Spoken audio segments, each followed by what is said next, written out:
First tonight on Our News Live at 7, an online war erupts between track and field lovers amid claims of an unorganized Carifta Games. Plus, a man suspected of killing his neighbor over the weekend facing a judge today. Details from inside the courtroom as he's also facing gun and ammunition charges.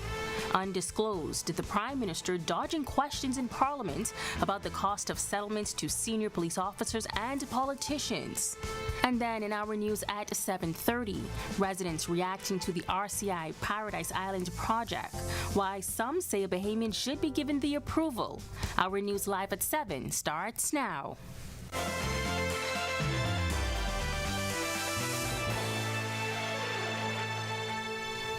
Welcome to Our News Live at 7. Thank you so much for joining us tonight. I'm Megan Shepard.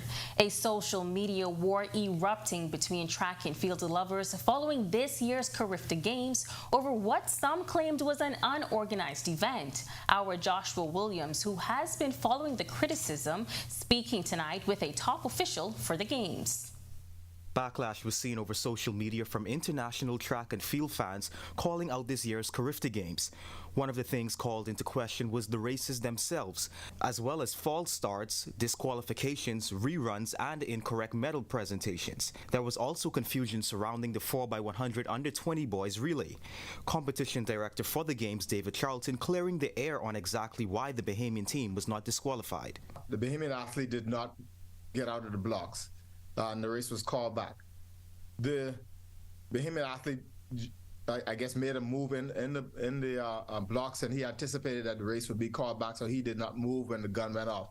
At the starter's discretion, the starter did call the race back, and the Bahamian athlete was not penalized, which was correct because his feet never left the starting blocks and his hands never left the track. So, according to IAAF rules, that's not a false start. Now, this incident, along with a decision to rerun the race the following day, causing widespread criticism over social media and causing some international fans to call the Games biased towards Bahamian athletes. Charlton explaining officials, jury members, and committee members that make decisions like these were made up of international personnel, not just Bahamians. So no Bahamian controls the event.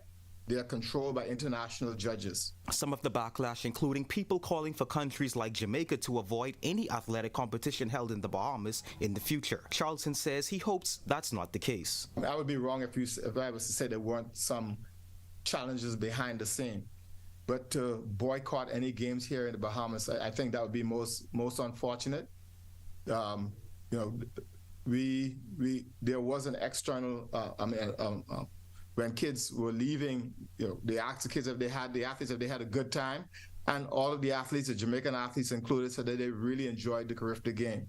And I think it would be most unfortunate to deprive these kids of this type of experience. Reporting for Our News, I'm Joshua Williams.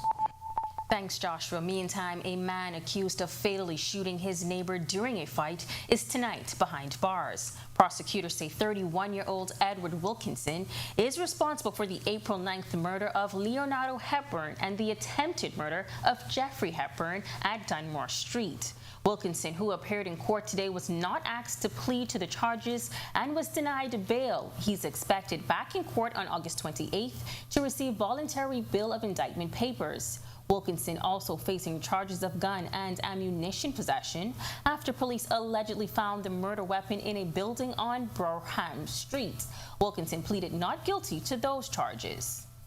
And a corrections officer finding himself on the wrong side of the law after he was accused of smuggling drugs into the prison. Kadeem Watson stood before Magistrate Joyanne Ferguson Pratt on Thursday, charged with 2 counts of drug possession with intent to supply and 1 count of taking prohibited articles into a correctional facility. Prosecutors say on April 11th, the 28-year-old officer took 8 taped packages containing marijuana with a combined weight of just over 11 ounces into the prison. Police officers allegedly found an additional pound of marijuana when they searched Watson's home the same day. Watson pleaded not guilty and was released on $5,000 bail. His trial is set for October 3rd. Police in Inagua found $590,000 worth of cocaine and marijuana. Police say officers from the Drug Enforcement Unit were tipped off before finding the drugs in bushes in Matthewtown. The cocaine weighed 60 pounds and have an estimated street value of $540,000, while the marijuana weighed 50 pounds with an estimated street value of $50,000. No arrests were made, but police say they are following significant leads. Prime Minister Philip Davis declining to disclose just how much in settlements were awarded to former politicians and senior police officers. The Prime Minister was responding to a question from opposition leader Michael Pintard during question time in the House of Assembly on Wednesday. Will the Honourable Prime Minister provide the Honourable House with the record of payments that were made to Shane Gibson, Clayton Fernanda, Lamont Delaveau, and Simon Wilson? Now, government has shot down questions surrounding lawsuit settlements for certain individuals for some time now, including former PLP Cabinet Minister Shane Gibson, who sued the government following a high-profile bribery case in 2019. Government hasn't released the figures, but Gibson's lawyer, Anthony McKinney, has said the settlement was $2.5 million. Here's this response from the Prime Minister. It is with great restraint that I must decline to provide a response, as any disclosure regarding this matter at this time might adversely impact and unduly influence ongoing legal proceedings pertaining to pending like claims against the government. There's still a lot of them that that lies at your feet. Yeah. But it's sort of a lot of other legal proceedings with like claims, and to be able to disclose this at this time could prejudice the ongoing negotiations. If you could download an app that would make your travels through Lynden Pinley International Airport hassle-free, would you? If you're interested in learning more about it, stay with us as airport officials are talking about the success of the AeroCloud app. But for now, it's time for your first look at temperatures. Meteorologist Greg Thompson is standing by in the Weather Center. Greg? Yeah, thanks, Megan, and welcome everybody for our first look at weather. What a difference 12 hours make. We have clearing skies across the area. Few clouds outside our studios now. It is warm. Temperatures managed to get up into the 80s today. We are now down at 80 degrees. The winds are out of the east-southeast at 10 miles per hour, and your feels-like temperature hanging around the upper 70s. Temperatures around the islands tonight, it's 78 in Freeport as well as in Marsh Harbor, Abaco. We pick up 82 in Allenstown, Bimini with some showers nearby. 80 in Great Harbor Key as well as in the capital. Pair of 78s in Nicholstown, Andros, as well as in Governor's Harbor. Central Bahamas, we pick up 80 in Kemps Bay, Georgetown, Deadman's Key, Arthurstown, 78 with showers nearby, as well as in Coburn Towns and Salvador. You guys are 77. And into the southeast Bahamas, 80s. Most locations, the exception being Providenciales, you guys are 81. And Matthewtown, Inagua, the deep south, you guys checking in at 82. Satellite-wise, that frontal boundary and that moisture associated with the front is now pulling to the east of the islands. Most of the activity moving up north of the Bahamas.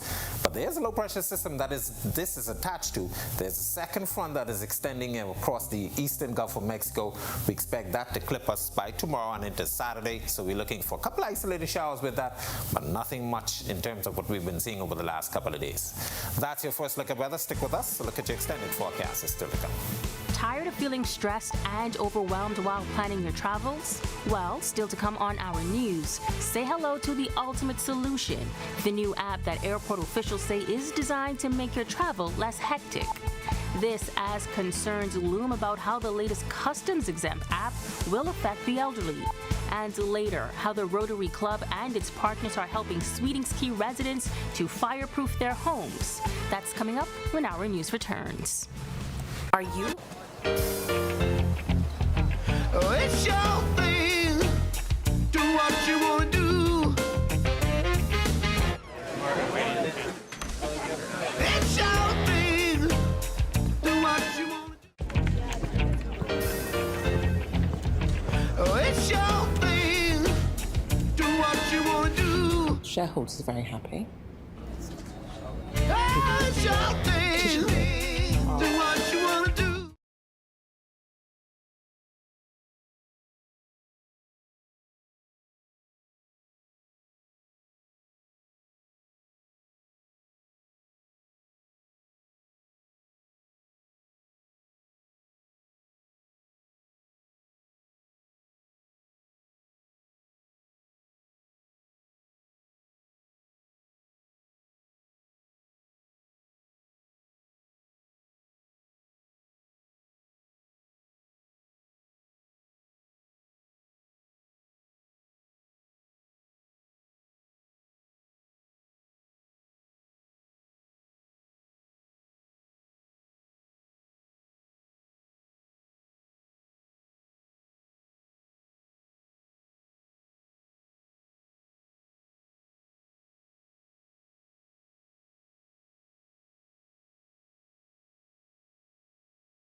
A new app was launched last year at the Lynden Pinling International Airport called the AeroCloud. According to the Vice President of Operations at the Nassau Airport Development Company, there's now been a new addition to the program that will better assist passengers when they travel.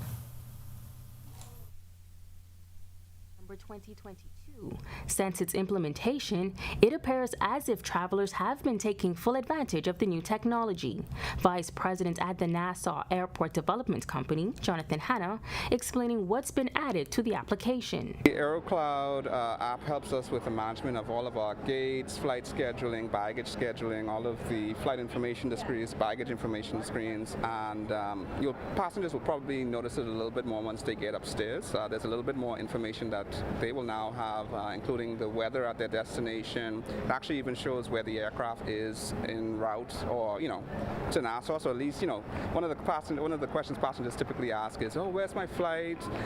So it's just to put passengers at ease. And he says traveling can sometimes be an anxious experience. In addition to that app rollout, passengers will see some updated information on screens, showing information that's pertinent to their travel. He adds keeping up with technology and world standards is important. There's another one of our applications that we launched during the pandemic was Grab, which allows persons to order food from their mobile device and then just pick it up so they can skip lines. And so not only is it improving the passenger experience, but we talk about the safety experience when we went through the pandemic and had to limit physical distancing. And so technology is going to be a big part of our future.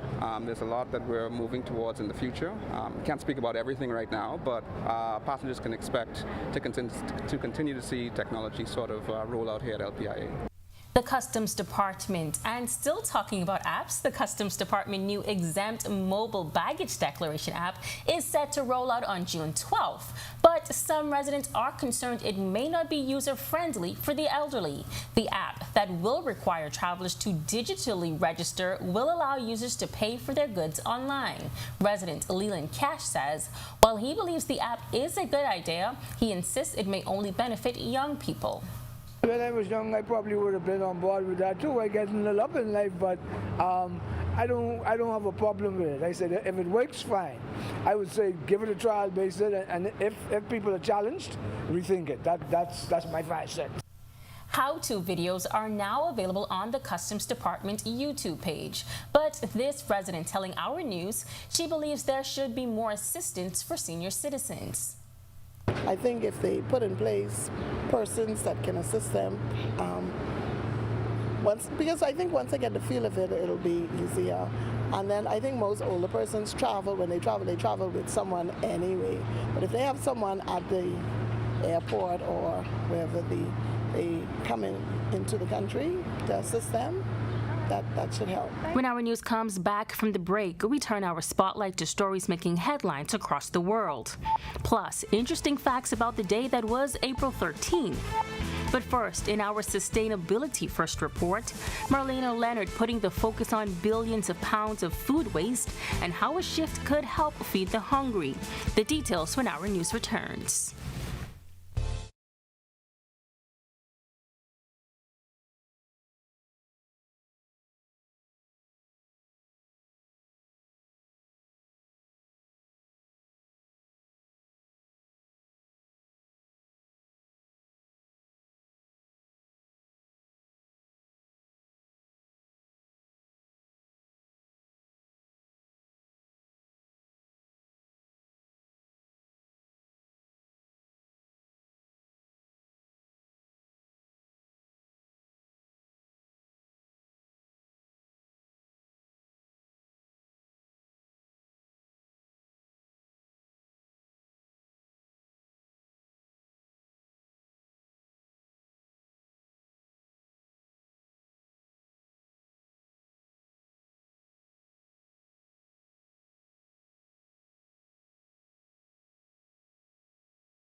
R21 appears to be hugely effective, in stark contrast to previous ventures in the same field.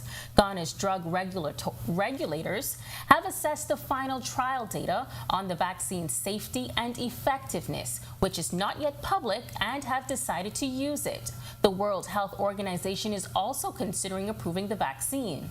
Malaria kills about 620,000 people each year, most of them young children. E-cigarette manufacturer Juul Labs has agreed to pay $462 million to settle claims by 6 U.S. states after being accused of targeting teenagers. Several states also accused the firm of falsely marketing the vapes as less addictive than cigarettes. The firm did not admit any wrongdoing and said the latest deal was a part of its commitment to resolve issues from the company's past. The deal means Juul has now settled cases for more than $1 billion. Meantime, Fort Lauderdale experiencing the rainiest day in its history yesterday, a 1 in 1,000-year rainfall event, sparking a flash flood emergency in Broward County. The heavy rainfall forcing drivers to abandon their cars, prompting emergency rescues, the closure of schools, and shut down the airport until 5 a.m. Friday morning. And more rain is on the way. The region recorded widespread rainfall totals of more than a foot, while Fort Lauderdale tallied 25.91 inches in a 24-hour period, according to preliminary reports from the National Weather Service office in Miami. Researchers at the Colorado State University have forecast this year's Atlantic hurricane season will be slightly below average. The occurrence of an El Nino is listed as the primary cause for the hurricane season being slightly below average. But CSU cautioned that there is considerable uncertainty as to how strong El Nino would be if it does develop. CSU said El Nino patterns tend to increase upper-level westerly winds across the Caribbean into the tropical Atlantic. The increased upper-level winds result in vertical wind shear, which can tear apart hurricanes as they form. The Jamaica government warning nationals against the involvement in illegal migration, as it noted a relatively small number of Jamaicans pursuing unlawful migration by traveling through Mexico, Panama, and Belize. In the weekly post-cabinet news conference, Foreign Affairs and Foreign Trade, Kamina Johnson-Smith said Jamaicans should not attempt to enter a foreign country illegally. Johnson-Smith said the illegal entry affects the reputation of the Jamaican passport, despite the government's efforts to increase its security to better facilitate citizens who want to exercise their right of freedom of movement. Meantime, Bahamas Air issuing a notice this afternoon about the closure at the Fort Lauderdale International Airport, saying all Fort Lauderdale-Nassau and Nassau-Fort Lauderdale flights scheduled for April 13th, 2023 are being operated to and from Miami International Airport. Passengers are being asked to check their emails and SMS text messages for communications from the company. If you have questions, you can contact the reservations department at 1-800-222-4262 or 1-242-702-4140. And once again, those numbers are 1-800-222-4262 or 242-702-4140. Billions of pounds of food are wasted worldwide annually, and a lot of it starts right at the food store. In this week's Sustainability First report, our Marlena Leonard tells us how we can make a difference and shift from waste to a resource to help feed the hungry. Bahamas First, putting sustainability first for our people and our environment. What's first for you and the planet comes first for us.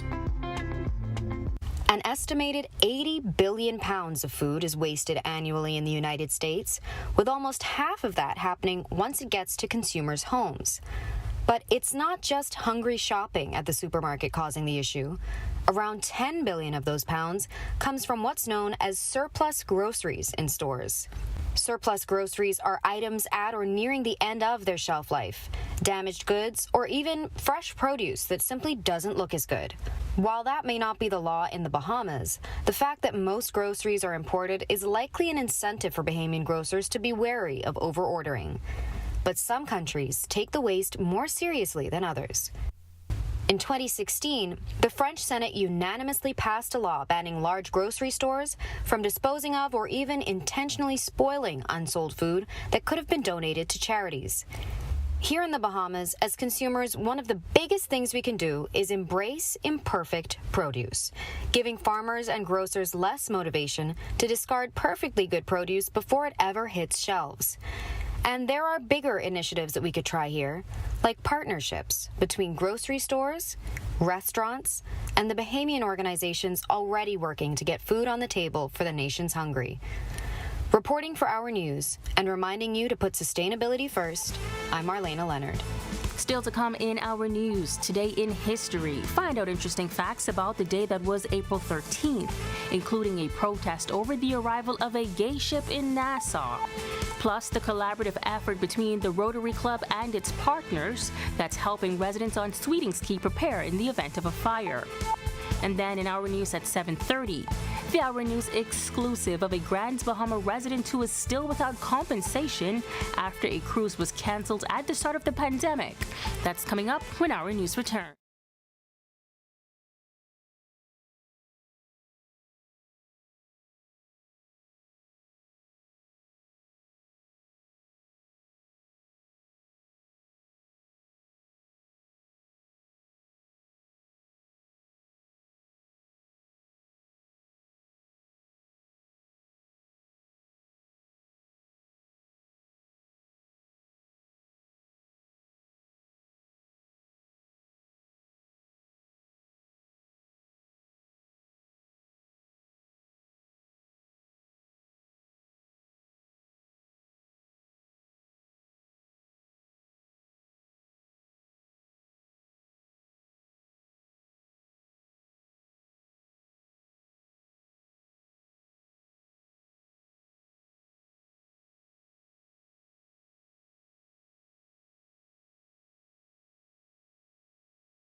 Welcome back. It's now time to turn our spotlight on events that shaped the day that was April 13th.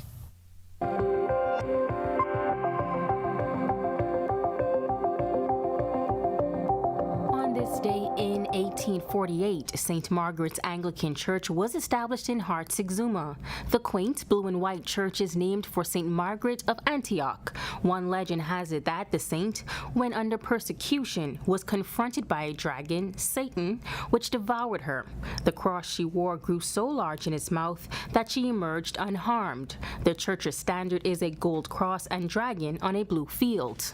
And finally, on this day in 1998, a group of nearly 100 persons led by Save the Bahamas protested the arrival of the premier cruise line ship Seabreeze 1, carrying 180 lesbian passengers. The Associated Press and other international media houses reported on the incident, in which more than 100 protesters carried signs reading "No Gay Ships." The demonstrators picketed the entrance to Nassau's port as 800 passengers disembarked. The Bahamian government later welcomed the ship, which religious groups strongly rebuked.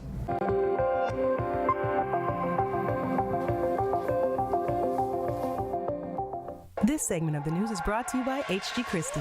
List your home in Grand Bahama with H.G. Christie. Visit our new office in the Port Lakaya Marketplace. H.G. Christie, celebrating over 100 years of service. Residents of Sweetings Key now more prepared in the event they have to tackle fires. The Rotary Club of Freeport, along with its partners, donating fire safety equipment to every household on the Key. As the island is without a fire engine, President Luther Burrows explaining how a donated raw water pump works.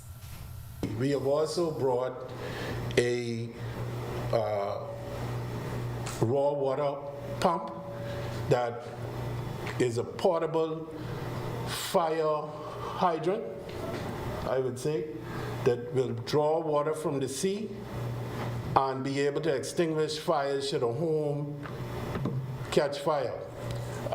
This could be moved from area to area. Now we have another 100 feet of hose, so we're looking at least 300 feet that we could reach. And I don't think there's any home in Swedenski that's more than 300 feet from the water. The Rotary Club is no stranger to the key, as they're also responsible for the reconstruction of some 19 homes post-Dorian. Past Assistant Governor Mike Stafford. The fire extinguishers and the smoke detectors have been put in every house on the island. Well, we're busy. We're almost finishing up. We've got about 4 or 5 houses left to do. And then every single house will have a fire extinguisher and a smoke detector. Sergeant Russell of the Fire Branch teaching residents how to use the fire extinguisher. The key is to remember the acronym PASS. Now let's go over that. P. A. What do you mean? S. What we squeeze it? And S? Sweet. Maybe sleeping? S and right to the base of the fire. Now to watch that story again and for all of today's top stories, visit ournews.bs. That does it for Our News at 7. Joining us now is our Jamila Mizik with the latest headlines. Jamila, I'm so happy to see Swedenski coming back, so cute and quaint. Awesome for Swedenski. I love Swedenski. Everyone there is always so friendly, so I'm so happy for them there. Thank you, Megan. We are still following the ongoing battle between RCI and the Bahamian, who has been fighting for approval for a project on Paradise Island. And the debate on citizenship continues as a former AG calls for equal opportunities. Here now are your latest headlines. First tonight on Our News live at 7:30, gauging public sentiment in the ongoing battle between Royal Caribbean International and Paradise Island Beach Club. We've got reaction. Passing on citizenship, the former Attorney General lobbying for equal opportunity. Plus, an Our News exclusive as a woman's canceled trip on the Bahamas Paradise Cruise Line leads to a years-long wait for compensation. And later, picking up the pieces weeks after a fire left some Bimini residents homeless, and the wait for answers continues. Their story when Our News live at 7:30 comes back in a moment. At Doctors Hospital, our lamp just got brighter. The Loyalty Advantage membership program now has 3 unique plans to choose from. From Lamp Prepaid with free prime care visits and service line discounts, Lamp Insured with copay waivers and 0 upfront collections at the ER and inpatient services, or our new Lamp Access, a free plan that offers 10% off lab, pharmacy, and imaging. Lamp has a plan for everyone. To sign up, visit our website or give us a call. Doctors Hospital, trusted and best care now.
Welcome to Our News and thanks for joining us. I'm Jamila Misak in for Italia Hall.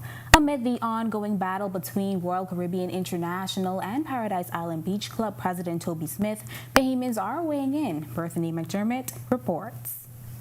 For the most part, Bahamians we spoke to say a Bahamian should be given approval for the property. However, this resident believes the property shouldn't be given away at all. I think you should be very careful. You shouldn't be giving it to a cruise ship, but to give it to a Bahamian, if you're going to, that would be a second choice. Okay? But the Bahamian people should benefit from it. Toby Smith has been pushing for the property for 12 years. However, Royal Caribbean recently expressed interest in constructing a $100 million beach club. The property is just west of the Atlantis Resort. Atlantis President Audrey Oswell called on government to put the brakes on the project and ensure a heightened level of scrutiny and discourse before the cruise line is given any final approval to move ahead. I feel it should be looked at realistically. Whichever company is able to do what is necessary for the Bahamian people, but Bahamians should always get priority in our country, because if we don't get it in our country, where in the world are we going to get it? I would say let's see what Mr. Smith has to do with it. Let's give him the opportunity. Environmentalists have also sounded off on the project. In an open letter, a group of environmentalists expressed concern over the proposed development's impact on the coastline, water pollution, among other things. But then we spoke to one resident who expressed confidence that Smith will get the approval he needs to begin his project. I believe he's going to get it. You believe he's going to get it? Why do you believe he's going to get it? Well, it was promised to him on one or two occasions, and he was looking forward to it. He was having discussions with the Prime Minister, so I guess when the discussion's over, he'll know. Reporting for Our News, I'm Berthany McDermott. A man accused of molesting a child at a park is back behind bars after allegedly reoffending. 36-year-old Zendel Stubbs was on bail for a similar crime when prosecutors say he sexually assaulted a 12-year-old girl as she played on a park in Eastern Estates on April 6. Stubbs faced charges of unlawful sexual intercourse and indecent assault in connection when he stood before Assistant Chief Magistrate Subasola Swain on Thursday. Bail was denied and he returns to court on June 15th to receive a voluntary bill of indictment. In 2021, Stubbs was accused of molesting two girls, ages 12 and 15. Those cases are still pending. Meanwhile, police need your help finding a car that was stolen from the Cove parking lot near the Atlantis Resort. The incident took place between 9:30 a.m. and 5 p.m. on Wednesday. The car in question is a 2013 white Toyota BB with the license plate number AY4798. That's AY4798. If you have any information that can assist police, call 911, 919, Crime Stoppers at 328-TIPS, or your nearest police station. In other news, former Attorney General Allison Maynard Gibson is urging government to pass legislation giving Bahamian men and women an equal chance to pass citizenship onto their children and spouses. During a luncheon addressed to the members of the Rotary Club of West Nassau, the King's Council sharing that passing the bill has impacts on the country that are not usually discussed. We complain about brain drain. What is our country going to look like in 10 or 20 years? Won't removing this discrimination have direct impact on our economy? I've already given you the statistics. Won't removing this discrimination foster family life, the bedrock of any strong and sustainable society? And won't removing this discrimination help to stem brain drain or skills drain? When asked by a club member about referendums in the past that rejected the matter, Gibson says she believes public opinion may have been swayed by a number of factors, including a particular community which may have confused the meaning of the proposed bill. I believe that our religious, and particularly our religious community, but others as well, conflated the whole issue of gender this and all of that, things that we become emotional about, with the whole issue of whether Bahamian women can pass their citizenship on to their husbands and children. So again, it was like this red herring being out there that enable us to become distracted from the issue that was in front of us.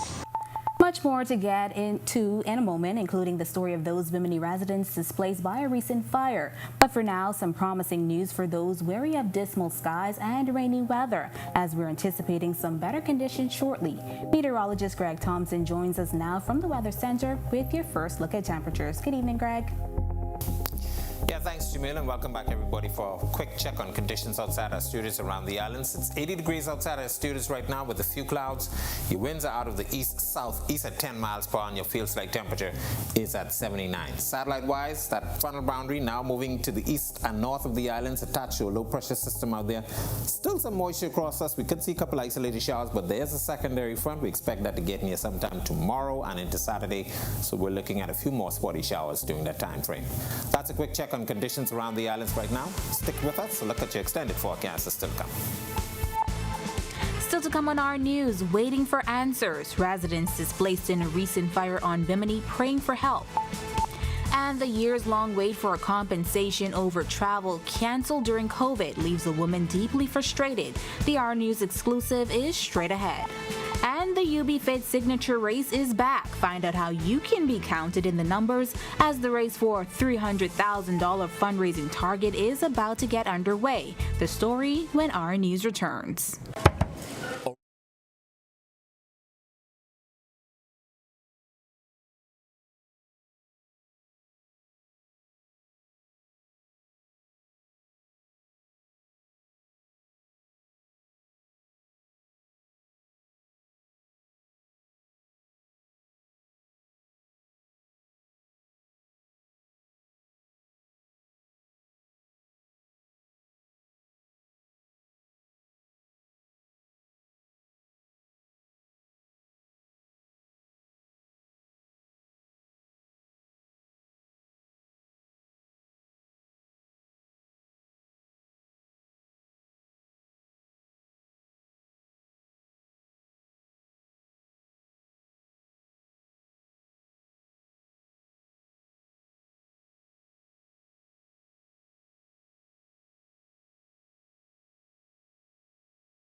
Weeks after an early morning blaze devastated several North Bimini homes, residents on the Northern Island are still recovering. Bimini resident and fire victim Pastor Oral Ellis says since the massive fire, he's been living in accommodations at the government's expense for 2 weeks. However, he's now providing his own short-term accommodations. As for what's next, he says he's still waiting on answers. I've heard from day one of the government pledging to lend assistance. To what magnitude, I don't know. I am hearing about the government, but I've not heard from them. So Social Services Minister and Member of Parliament for West Grants Bahama Ann's Bimini Obi Bilchcombe told reporters yesterday that the ministry is taking active steps such as formulating reports to repair those homes and return residents to some sense of normalcy. As for the cleanup efforts on the island, Pastor Ellis says the area has been completely cleaned of debris, to which the residents are extremely grateful. All properties are completely clean and it's ready for reconstruction. And so that is a tremendous blessing that we don't have to be responsible for cleaning up, and we're finding place to put it, and also manpower to move these things. So that is commendable. And now to a story we received on the Our News tip line. Grants Bahama resident Tanya Forbes is speaking out tonight as she claims she has yet to receive $500 compensation for a trip she booked on Bahamas Paradise Cruise Line back in March 2020 after her travel plans were canceled beyond her control. After the pandemic came in, they discontinued the ship, so I had to wait for them to start up again. When they did start up again, my daughter's visa had already expired, so we couldn't use the ticket, so they opted to give us a refund. I have been back and forth with this refund thing from 2021 rather, to now. She says she contacted a representative at the cruise line where she was issued a U.S. check. However, she was unable to cash it at home. Eventually, she traveled to the U.S. to cash the check, but was told the check could not be cashed because it was not on a list to be cleared. That's when she claimed she decided to take another route by contacting the cruise line supervisor for customer service. She told me, oh, that's no problem. Then all you have to do is send me an email with your name, your full name, your banking information, so that we can send you a wire transfer instead of a check. I said, great, no problem. I took the information, I scanned the check, I sent her my banking information and everything, and to today I still haven't heard from her. Forbes says with nowhere left to turn, she just wants her funds back. So I'm still looking for my refund. In these hard economical times, I really need my funds because I'm a single mother, my daughter's in college, I need to be able to assist her and pay school, her college fee also. I feel like if I was a U.S. citizen, my money would have already been back inside my account. Contact the cruise line for comment. However, our calls were unreturned up to press time. Now, if you see breaking news or have a tip for us, be sure to contact the Our News tip line at 802-NEWS. It's now time for tonight's Financial Market Minute, brought to you by RF, your local investment bank.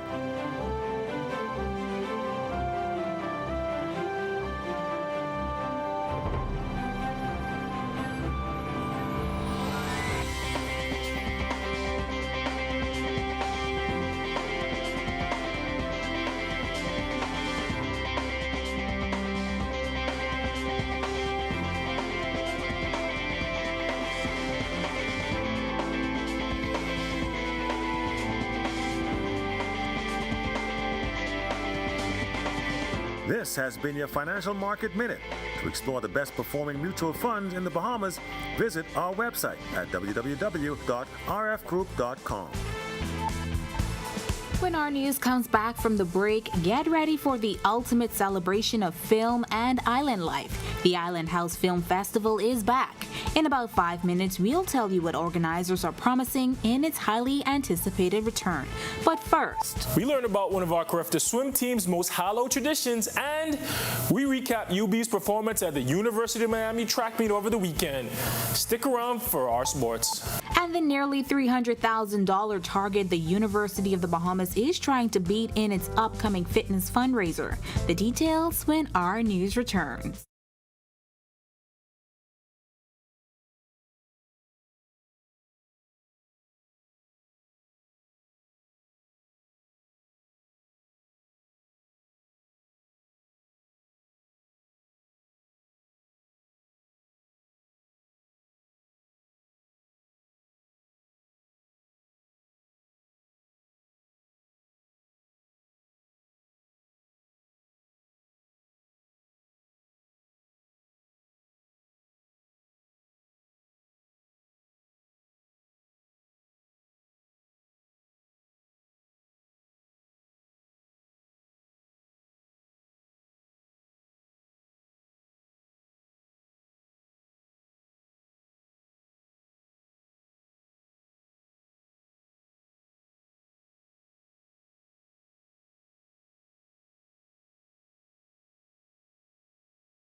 This is Our News. Welcome back. UB Fit is the signature race for the University of the Bahamas, which started back in 2017 and one of their fitness fundraisers. Over the years, the tertiary institution has raised over $275,000 for fitness, the community, and students from the race, and will seek to do the same next Saturday beginning at 6 a.m.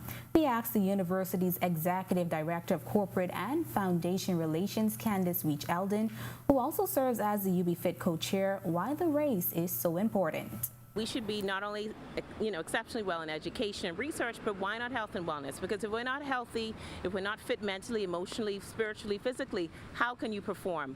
We are building the next generation of leaders in this country, and we believe that health is important. So UB Fit brings together the whole community, our alumni, our faculty, our staff, our students, corporate Bahamas, to say let's gather together for a cause that's meaningful. The money goes right back to our UB, to our students, and we're building for the future. Now, the goal is to have 600 people show up from the race, including members from the corporate community. There are three components to the race. There's a 5K. The 5K turns around just before the Girls Guides building, the yellow building on West Bay Street, and it goes from here Nassau Street back. That's the 5K, which is 3.1 miles. And then there's a 10K. The 10K takes you to the same route, but it goes a little bit further than the Girls Guide, and it takes you just before Go Slow Bank. 10K, 6.2 miles, and right back here to UB grounds again. We're excited to add the 15K.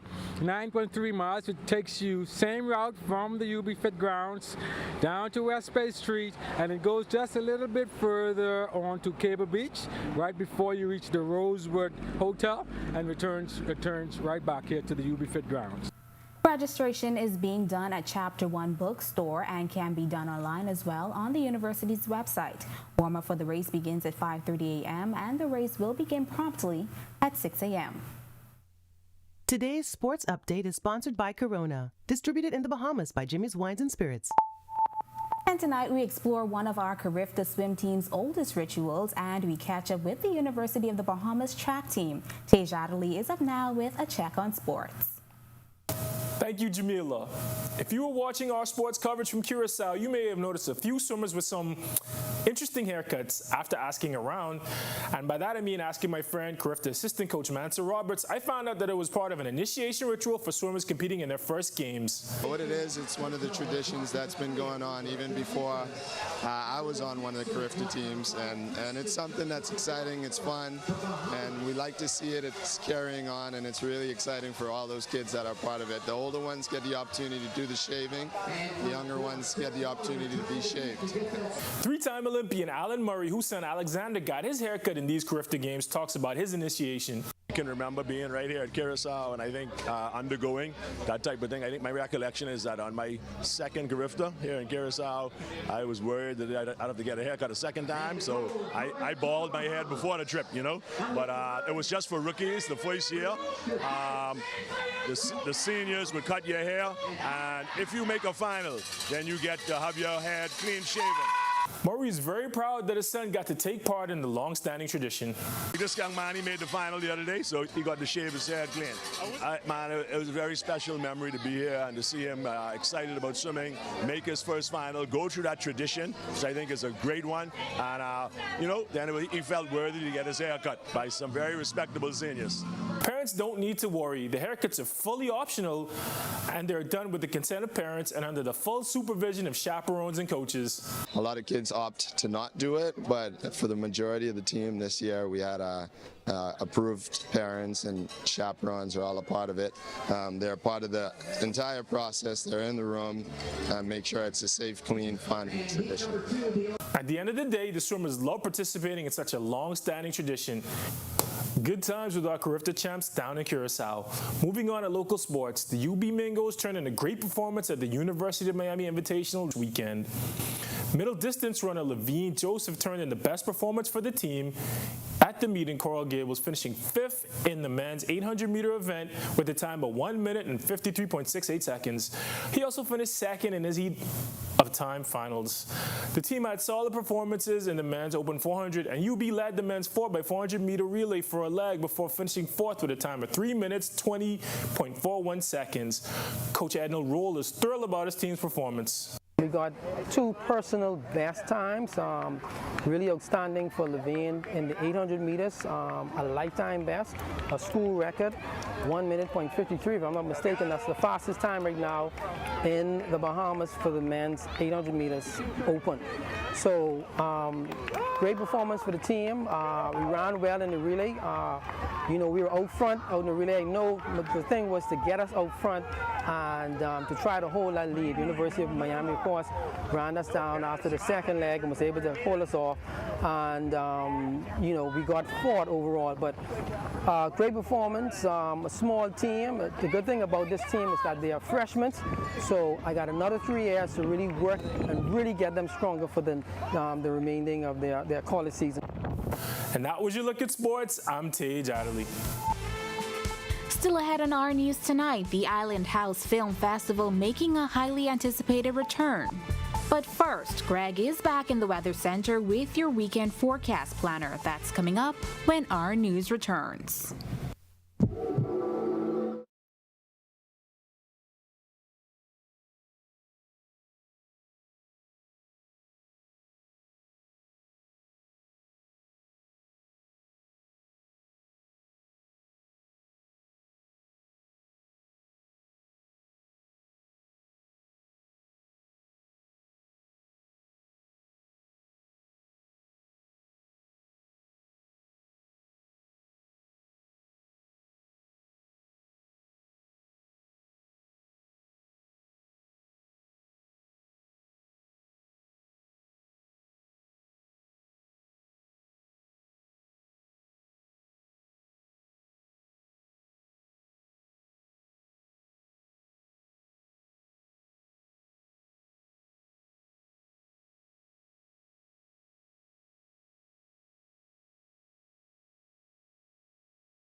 Welcome back to Our News. It's time now for your extended weather forecast. Joining us now with a look at the patterns over the next few days is meteorologist Greg Thompson. Greg? Yeah, thanks again, Jamila, and welcome back, everybody, for our final check at weather. That frontal boundary, which has been persistent across us for the last couple of days, really dumped some rainfall across the area. Anywhere from 2 to 5 inches of rainfall experienced across portions of the northwest Bahamas. That frontal boundary, attached to a low pressure system across the southeastern United States, is going to be pulling towards the north and away from us. But there is a secondary boundary extending just over the eastern Gulf of Mexico that could bring us a couple of isolated showers by tomorrow and into Saturday, and then conditions will be improving for the weekend, and we're looking at some better weather for the start of next week. Taking a look at our future forecast, that moisture, as I mentioned, associated with the boundary just to the east of the islands, still some patchy clouds and some patchy rainfall across the area, but putting the map into motion, most of the activity pulling out towards the east, but that secondary front with some moisture associated with it should be bringing some showers across the area by Saturday, and once that system gets out, the high pressure will be building across the area, and that should spell some very nice nice weather over the next couple of days. Boating conditions, Northwest Bahamas, caution flag still posted. We still have some lingering swells, mostly along the Atlantic exposures, but your winds will be southeast to south 10 to 15 knots. Seas 2 to 4 feet, but up to 6 feet in those swells. Low tide will be at 8:36 tonight. For the central and southeast Bahamas, more of an east to southeasterly flow at 10 to 15 knots.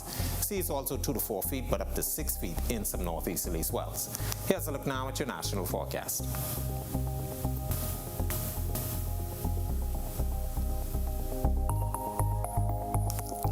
In your extended forecast, we'll stick a couple of showers in the forecast Friday and Saturday, but by Sunday we expect conditions to be improving, and by next week we could see a couple of isolated showers, maybe even a straight thunderstorm, but temperatures will be in the 80s once again and drier conditions expected.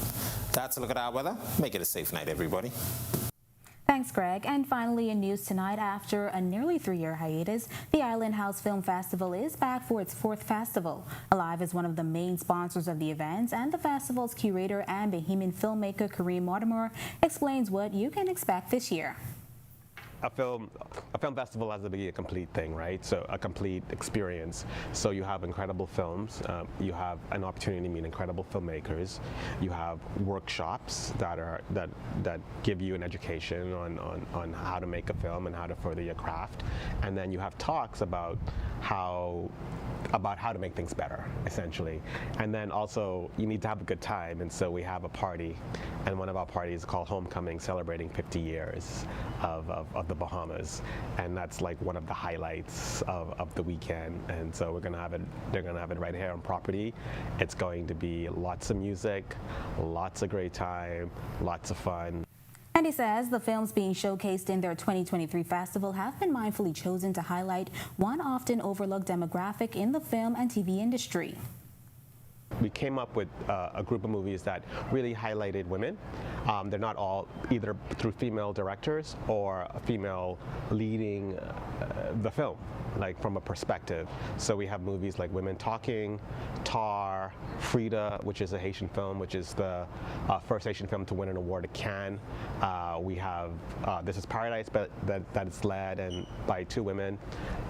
And then we have some other. We have 1946, the mistranslation of that shaped a culture, that's also directed by women. So we saw that connective thread. Not all the movies are similar, but they're different. They're led from a female perspective. Thank you for joining us for Our News Tonight. On behalf of the entire team, I'm Jamila Missick. We'll see you right back here tomorrow night. Have a beautiful evening. And On the Record with Jerome Sawyer starts now.